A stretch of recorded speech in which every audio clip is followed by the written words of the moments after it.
The great warship hung in the darkness between stars, its metal skin cold and silent. Inside, the council of commanders gathered around a circular table made of polished stone from their home world. They were the Velkari, a race of tall beings with gray skin and 4 arms. Their empire stretched across 100 star systems, and they had never lost a war in their entire history. Supreme Commander Thaxon stood at the head of the table. His eyes, black as the void outside, looked at each of his officers in turn. On the table before them floated a blue and green planet, a hologram that spun slowly in the air. It was beautiful in its way, covered with water and clouds and patches of green land. "This is Earth," Thaxon said. His voice was deep and carried the weight of centuries. "The humans live there. Our scouts have watched them for 50 cycles now. They have sent back thousands of hours of recordings. I have watched all of them." "They are primitive," said Commander Vexus, the youngest at the table. His 4 arms crossed over his chest in a display of confidence. "They have only just begun to leave their own planet. Their ships are slow and clumsy. Their weapons are weak compared to ours. We could take their world in days, perhaps hours." The other commanders nodded in agreement. Some smiled with anticipation. The Velkari had conquered dozens of species across the galaxy. They had never met a foe they could not defeat. Their armies were vast, their weapons advanced, their tactics perfected over thousands of cycles. But Thaxon did not smile. His face remained as still as stone. He pressed a button on the table, and the hologram changed. Now it showed moving images, recordings their scouts had gathered over many years of careful observation. "Before we decide," Thaxon said, "I want you all to see something. I want you to see what these humans have done to each other, not what they might do to us, what they do to their own kind." The images began to play. At first, the commanders watched with simple curiosity, like scientists studying interesting insects. They saw humans in primitive clothing fighting with swords and spears. They saw castles burning and bodies piled in fields. It was violent, but no more violent than the early history of many species. Then the images moved forward in time, and their expressions began to change. They saw humans building machines of war, always making them bigger, always making them more deadly. They saw explosions that shook the earth. They saw lines of young males marching in perfect rows, carrying weapons that shot metal at incredible speeds. They saw ships made of iron floating on water, firing at each other until the ocean turned red. "This is called the First World War," Thaxon explained as the images showed trenches filled with mud and death. "The humans fought this war against each other, not against another species, against their own kind. 20 million of them died in just a few of their years." Commander Vexus shifted in his seat. His confident posture had weakened slightly. 20 million, that is a large number for such a short time. "Wait," said Thaxon, "it gets worse." The images continued. Now they showed a second Great War. The commanders watched in growing silence as cities were flattened by bombs falling from the sky. They saw soldiers fighting in frozen landscapes and burning deserts and thick jungles. They saw factories working day and night to produce more weapons, more vehicles, more tools of death. Then they saw something that made them all go very still. Trains, long lines of trains carrying humans to camps surrounded by fences. Humans being sorted like animals, the weak sent one direction, the strong another. Smoke rising from tall chimneys. Bodies stacked like wood. "They killed their own kind in factories," Thaxon said quietly. 6 million in these camps alone. They invented industrial processes for murder. Commander Rithais, an old warrior with scars across his face from 30 campaigns, leaned forward. His voice was rough. "Why? What did these people do?" "They were born different," Thaxon replied. "Different beliefs, different blood, that was enough." The images kept coming, and then came the flash. A bright light brighter than any star. A cloud shaped like a mushroom rising into the sky. A city of hundreds of thousands gone in a single instant. Then another city, more death, more destruction. They created weapons that could destroy entire cities with one blast, Thaxon said into the stunned silence. They used them twice. Then they made more, thousands more. They built enough of these weapons to destroy their own planet many times over. They would destroy themselves, asked Commander Rithais. What kind of species builds weapons to end their own existence? A species that fears its neighbors more than it fears death, Thaxon replied. For many cycles after these weapons were created, humans pointed them at each other. Two groups of humans, divided by ideas, lived every day knowing that any moment could be their last. Children grew up practicing how to hide from the fire that would fall from the sky. The images kept coming. Wars in jungles where poison was sprayed from aircraft. Wars in deserts where machines rolled across the sand. Humans killing other humans over patches of land, over black liquid in the ground, over which version of their gods was correct. The commanders saw weapons that could target a single person from the sky. They saw machines that could fly themselves and drop fire on enemies below. They saw soldiers who would strap explosives to their own bodies and walk into crowds of their enemies.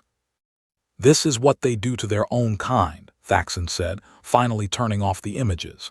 This is what they do to creatures who look like them, who speak similar languages, who share the same world, who breathe the same air. They have been doing this for their entire history. Every generation finds new ways to kill. Every generation builds better weapons. Every generation teaches the next generation to fight. The room was silent for a long moment. Imagine what they would do to us, Thaxon finished.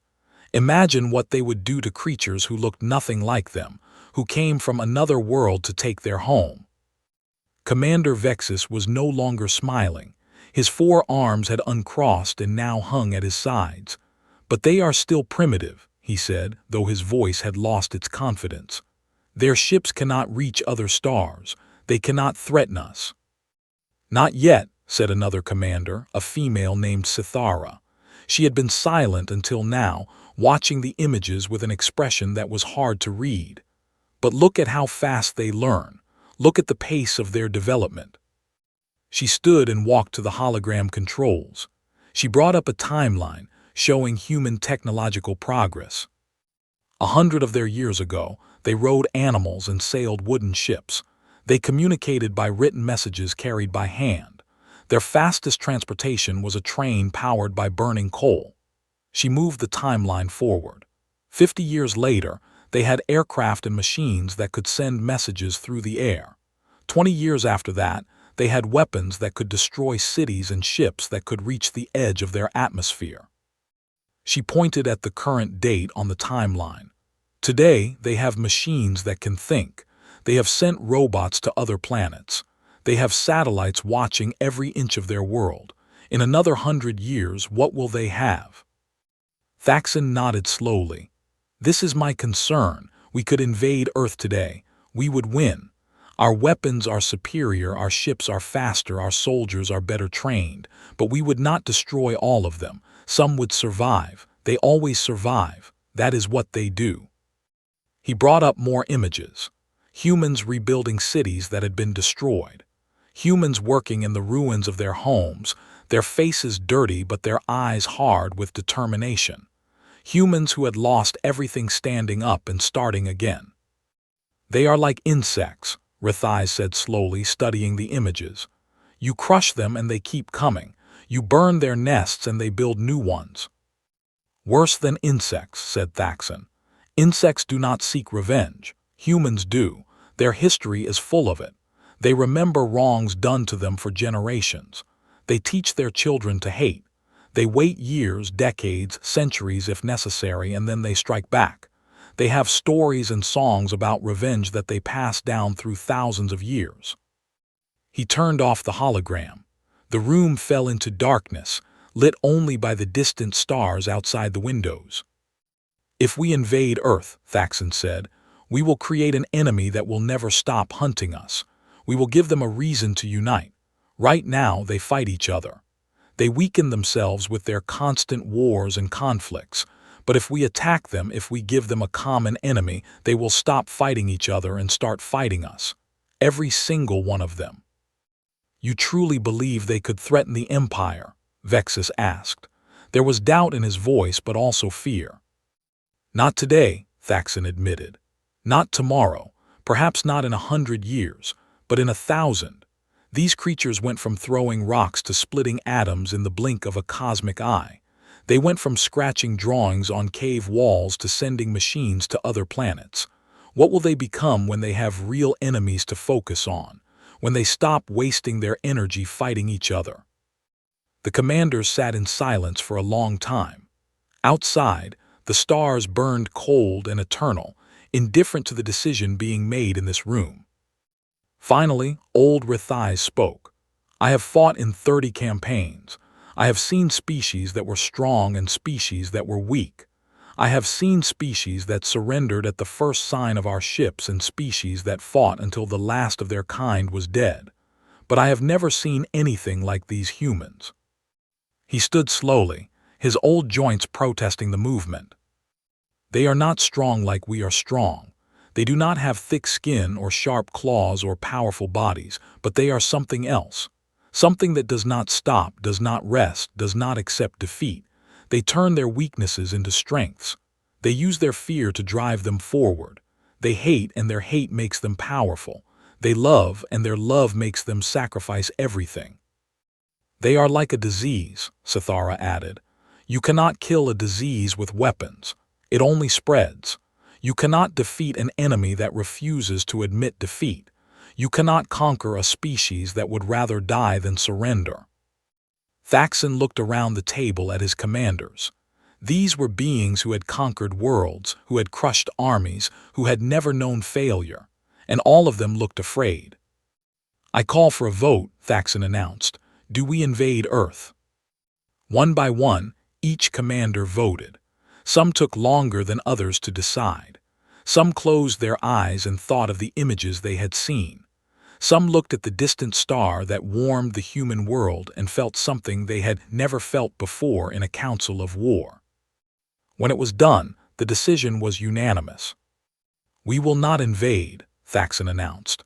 We will watch them, we will wait, and we will pray to our gods that they never learn we exist.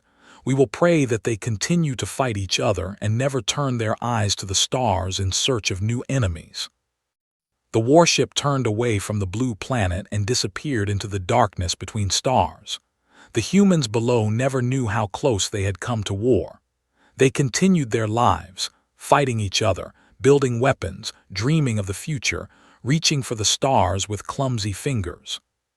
The Velkari recorded everything and sent warnings to every ship in their fleet, every colony in their empire, every scout and explorer and trader.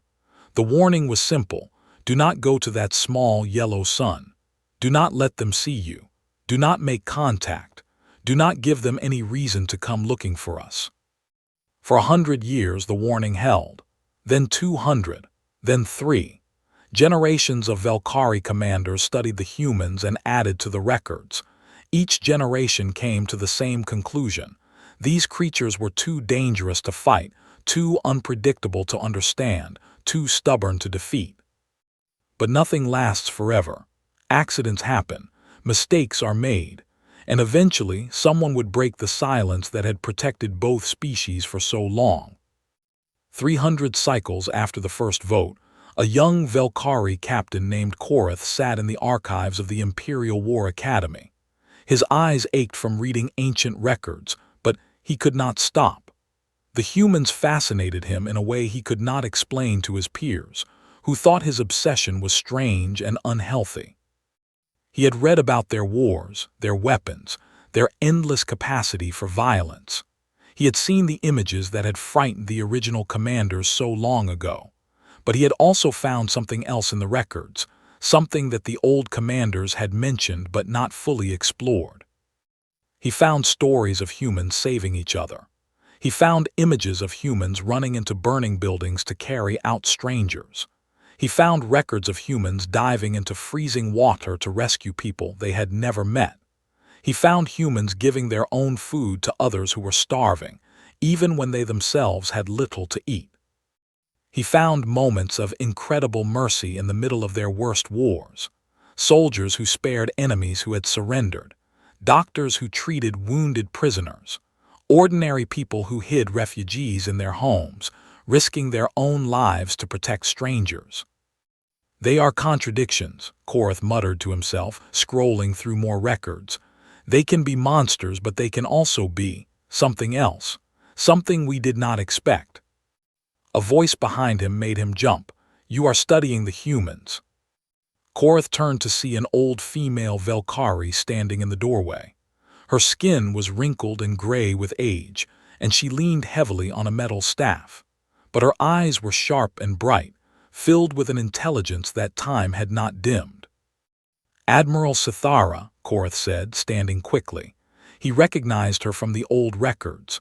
She was one of the original commanders who had voted against invasion, one of the few still alive after all these cycles. She was a legend. "Sit," she said, moving slowly to a chair across from him. "Tell me what you have learned, young captain." Korath hesitated, unsure what to say to such an important figure. "I have learned that humans are dangerous," he finally said. "That we were right to stay away from them, that they are capable of terrible things." "Yes, and what else have you learned?" He thought for a moment, wondering if he should share his other thoughts. "I have learned that they are not simple. They are not just killers. They are capable of great cruelty but also great kindness.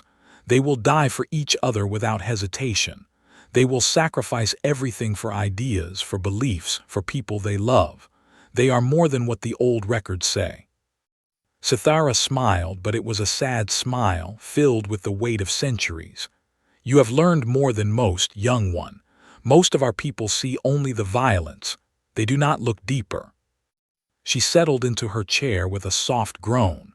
"Tell me, young captain, do you know why we really decided not to invade Earth all those cycles ago?"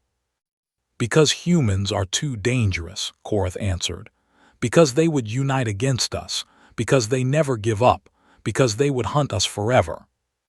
"All true," she said, "but there is another reason, one we did not speak of in that council room, one we were perhaps afraid to admit even to ourselves." Korath leaned forward, curious. "What reason?"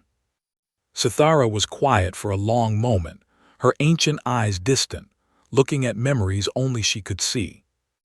"We did not invade because we were afraid of what we might become," she finally said, her voice soft. "We looked at humans and saw ourselves. We saw what we could be if we lost control. We saw the darkness inside them and we recognized it. It was the same darkness that lived inside us." She stood slowly, her old joints creaking with the effort. "The Velkari have conquered 100 worlds. We tell ourselves we are bringing order, bringing civilization, lifting lesser species to greatness. But when I watched those human wars, I saw truth. I saw that we are no different from them. We are just bigger, older, stronger. We have the same capacity for destruction. We have the same endless hunger for more." "Then why not destroy them," Korath asked, "before they become a threat, while we still can?" Sithara looked at him with those sharp old eyes, and he felt like she was seeing straight through him. "Because then we would be exactly what they are, and I hoped we were better than that.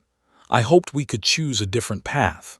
I hoped that by staying our hand, we might prove that we were not the monsters we feared becoming." She walked toward the door, then stopped and turned back. "Keep studying them, young one. Learn everything you can, because someday, whether we want it or not, we will meet them face to face. The universe is too small for us to hide forever, and when that day comes, we will need people who understand them, people who see them as more than just enemies." She left Korath alone with the records and his thoughts. He turned back to the screens, to the images of humans at war and at peace, destroying and creating, killing and saving, and he wondered what the future would hold for both their species.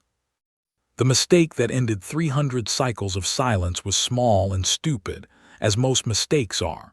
It was not a grand failure of strategy or a bold act of defiance. It was just bad luck and broken equipment. A Velkari scout ship was mapping a distant region of space, far from normal trade routes, when its navigation system failed. The ship drifted off course for 3 days before the crew noticed the error. By then, they had passed too close to a human colony on Mars. The humans had spread beyond Earth now, as the Velkari had always predicted they would. They had bases on their moon, colonies on Mars, stations floating in the darkness. They were still young and limited compared to the Velkari, but they were learning fast. Every year their ships went farther. Every year their technology improved. The scout ship tried to escape, but its engines were damaged from the same malfunction that had thrown off the navigation. Before it could reach safe distance, human sensors detected its strange energy signature. Human ships were launched, faster and more agile than the Velkari had expected. And for the first time in 300 cycles of careful hiding, humans and Velkari came face to face. The scout ship was captured. Its crew of 3 were taken prisoner, treated roughly but not harmed. Within days, the news had spread across both civilizations. Humans had discovered they were not alone in the universe. There were others out there, watching them, others who had been hiding. And they wanted answers. Supreme Commander Thaxon had died 200 cycles ago, but his grandson held the same title now. Thaxon III stood before the Council of Commanders in the same room where his grandfather had made the original decision, looking at the same stars through the same windows. "The humans know we exist," he said. His voice was steady, but his hands trembled slightly. "They have captured our scouts.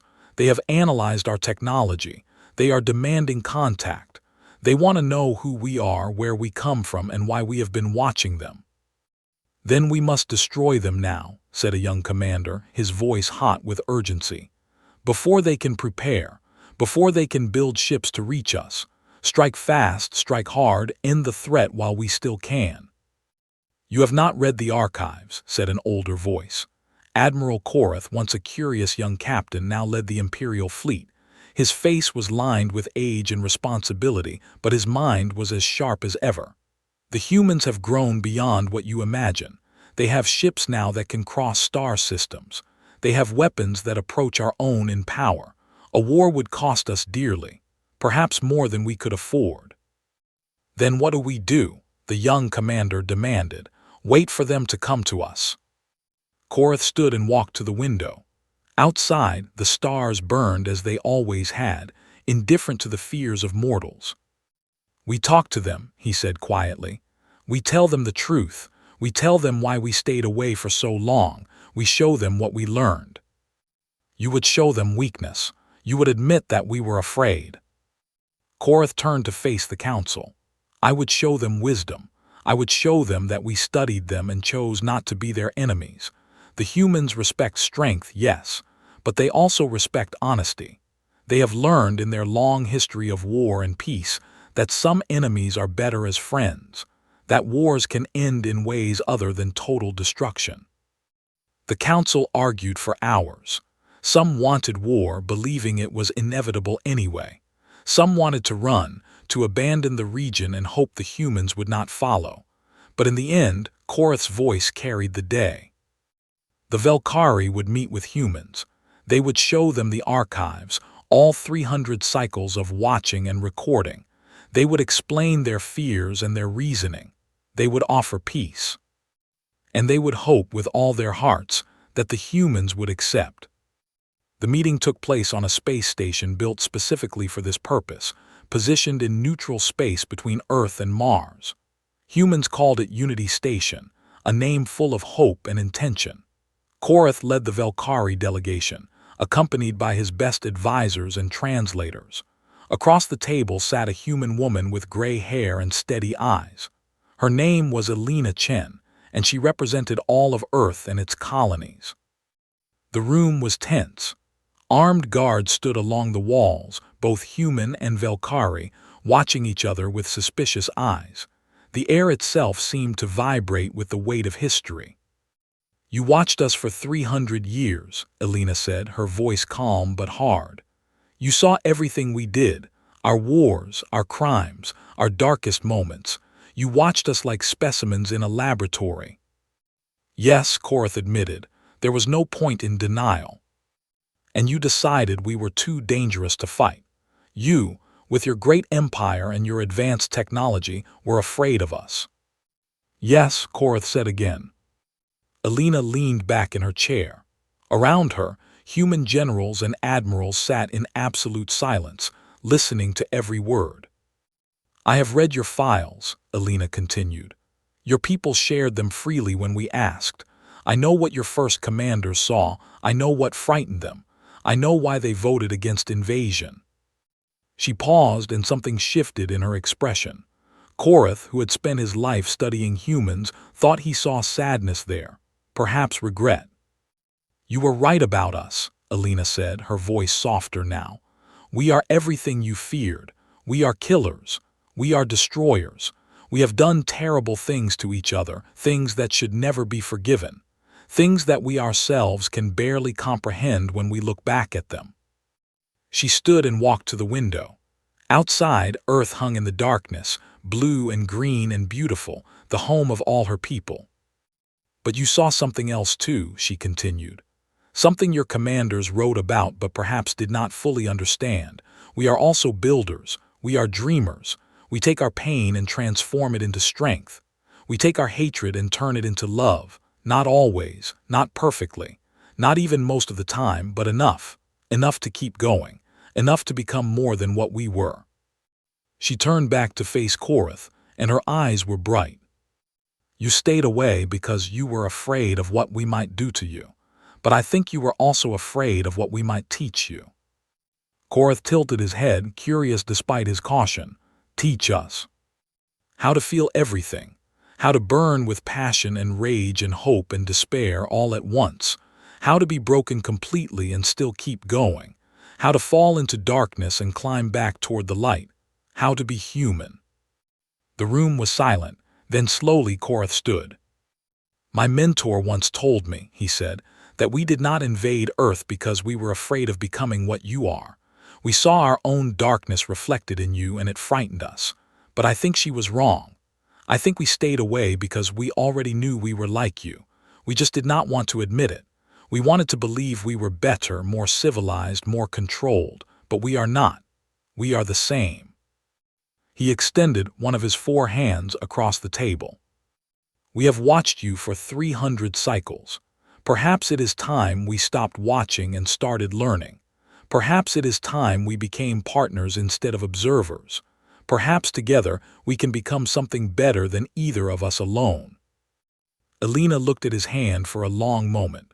The guards along the walls tensed, unsure what would happen next. History held its breath. Then Alina smiled, the first genuine smile she had shown since the meeting began. You know, she said, for a species that spent centuries avoiding us, you learn pretty fast. She took his hand, and in that moment the history of 2 civilizations changed forever. The Velkhari and the humans would not become perfect allies overnight. There would be misunderstandings and arguments, cultural clashes and diplomatic incidents.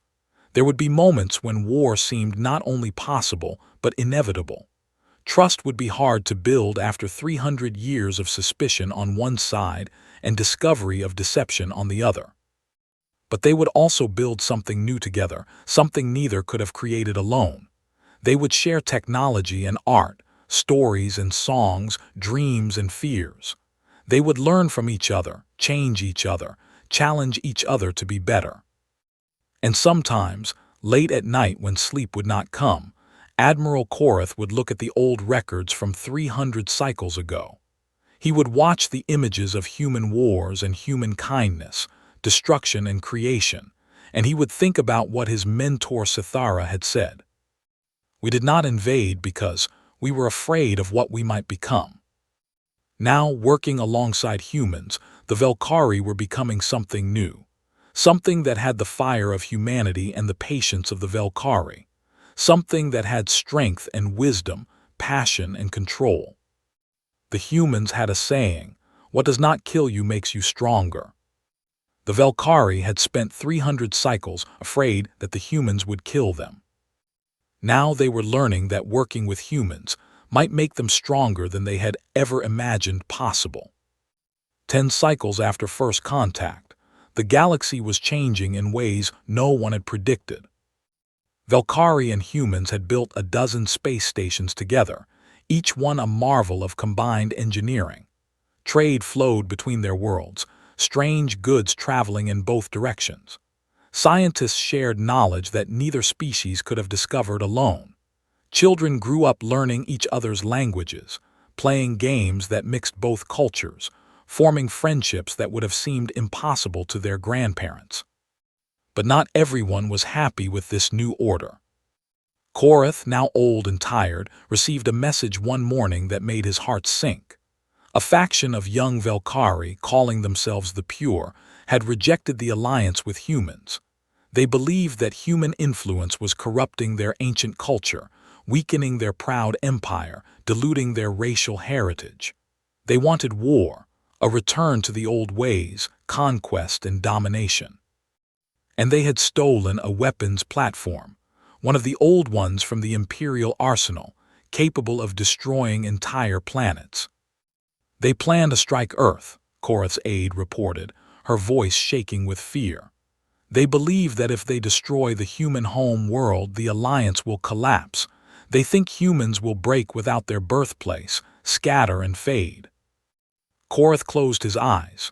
For a moment he was young again, sitting in the archives, reading about human resilience. He remembered all the images he had studied, all the lessons he had learned. "They do not understand," he murmured. "Destroying Earth will not destroy humans. It will only make them angry. It will unite them like nothing else could.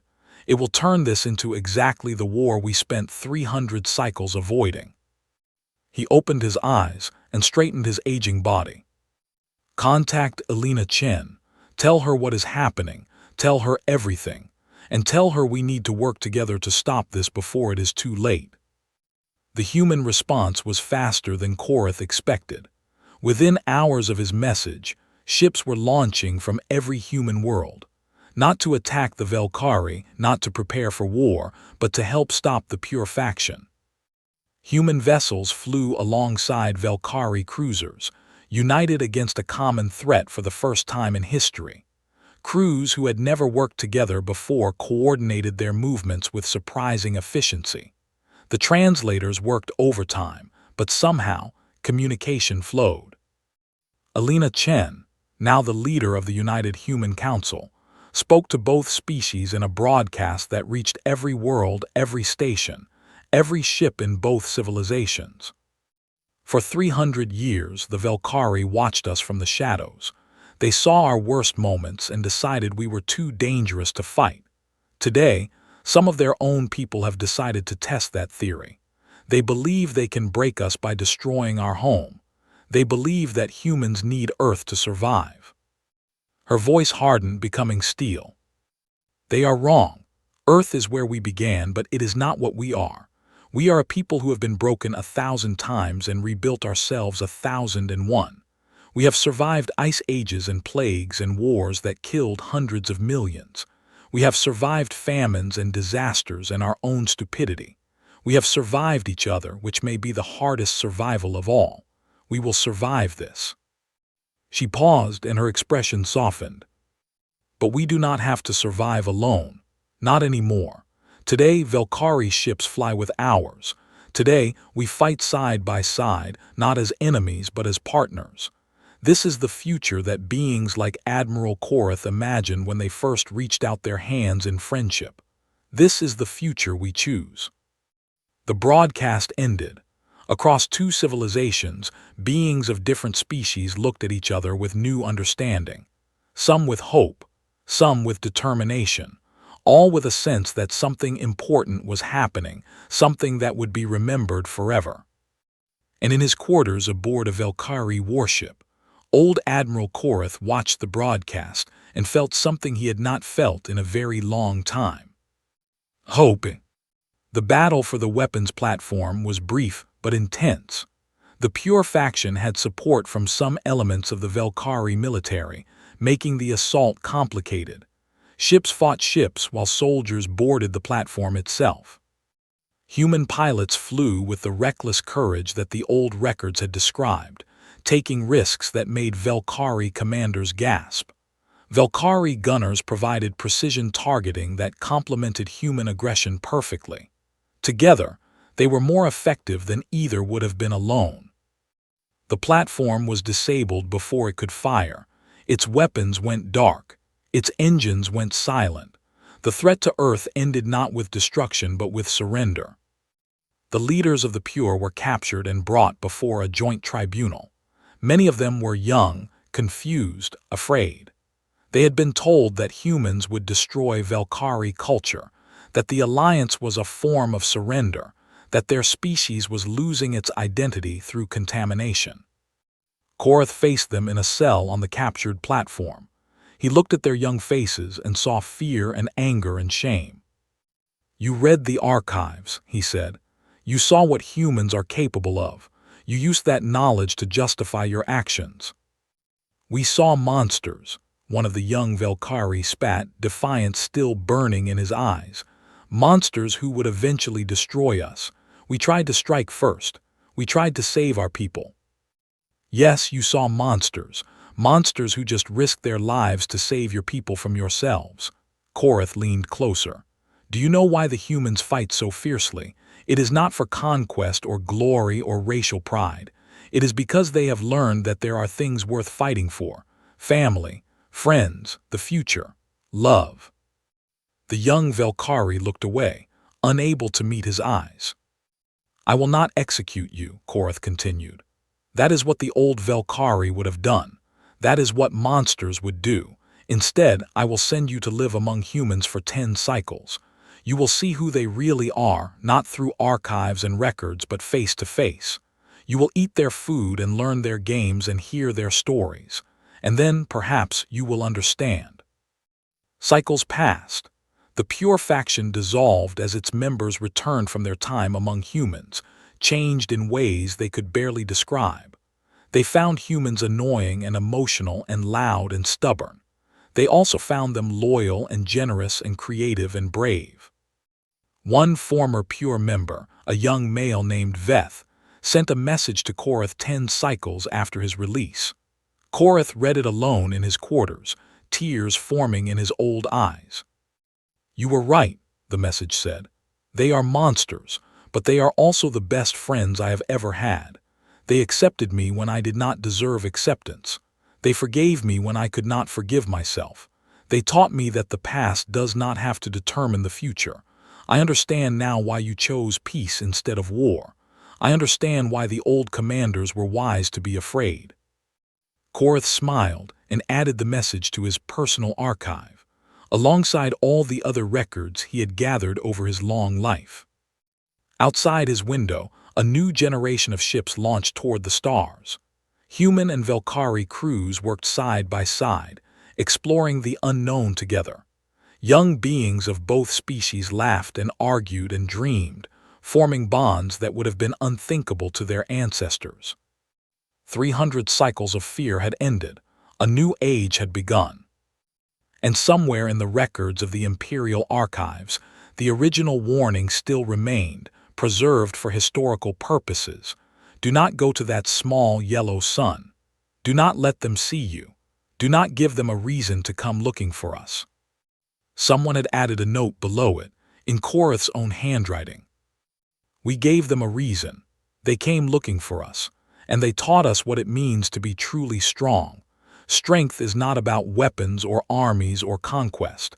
It is about the courage to reach out your hand to someone different and say, 'Let us be friends.'" The humans had a word for what they built with those they trusted. They called it family. 50 cycles after the battle for the weapons platform, Admiral Korath died peacefully in his sleep. His funeral was attended by thousands, both Velkari and human, filling a great hall on Unity Station, where the first meeting had taken place so long ago. Alina Chen, ancient now but still sharp as ever, gave the eulogy. Her voice, though weaker than it once was, carried clearly through the hall. "He was the first of his kind to truly understand us," she said. "He read our history and saw not enemies but reflections. He reached out his hand when others wanted war. He chose hope when fear seemed the only rational response.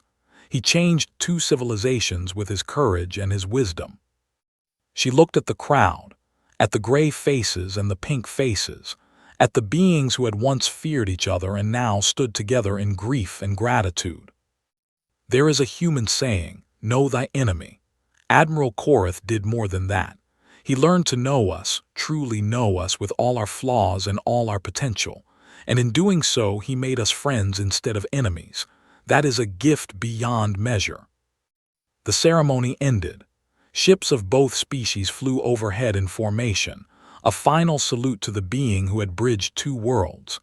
The stars witnessed the tribute as they had witnessed everything, silent and eternal. And in the archives of the Imperial War Academy, a new section was added. It was called the Human Studies, and it contained everything the Velkari had learned in 50 cycles of alliance. The final entry, written by Korath himself before his death, read, "The humans are everything we feared and everything we hoped for. They are violent and peaceful, cruel and kind, destructive and creative. They are contradiction made flesh, but they are also our greatest allies and our truest friends. We did not invade them, and that was the wisest decision in our history. Instead, we joined them, and together we became something greater than either of us alone. This is the lesson of Earth. The most dangerous enemy can become the most loyal friend. You only have to be brave enough to reach out your hand." 1,000 cycles after first contact, the galaxy had transformed beyond recognition. Humans and Velkari were no longer two separate civilizations pretending to cooperate. They had merged, intertwined, become something entirely new. Their children played together on 100 worlds. Their scientists worked together on problems neither species could solve alone. Their soldiers fought together against threats from beyond the known stars, enemies that made the old fears seem small and foolish. And in schools across the galaxy, students of all species learned the story of the Xeno commanders who studied human history and refused to invade Earth for centuries. Why did they stay away? Teachers would ask. And the students would answer, because they were wise enough to be afraid and brave enough to become friends. The humans, who had once been watched from the shadows by fearful observers, now stood at the center of a galactic alliance.